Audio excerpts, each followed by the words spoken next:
राजकारणामध्ये कधी चढ उतार असतो. उदाहरणार्थ हा जिल्हा नेहमी काँग्रेसचा विचार असतात आणि 1967 साली संयुक्त महाराष्ट्राची चळवळ झाली त्यावेळी इथं वेगळे निकाल लागले. ते एका सरळ कारणात गेल्या 5-7 वर्षामध्ये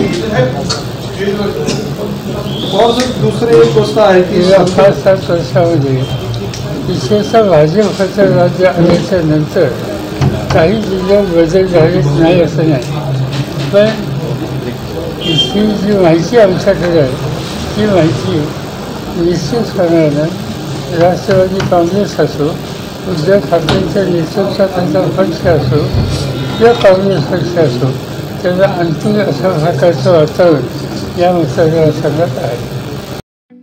ठळक घडामोडींसाठी देशोन्नती न्यूज चॅनलला सबस्क्राईब करा आणि बेल आयकॉन प्रेस करा.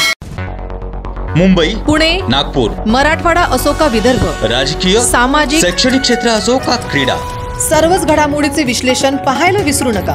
फक्त देशोन्नती न्यूजवर.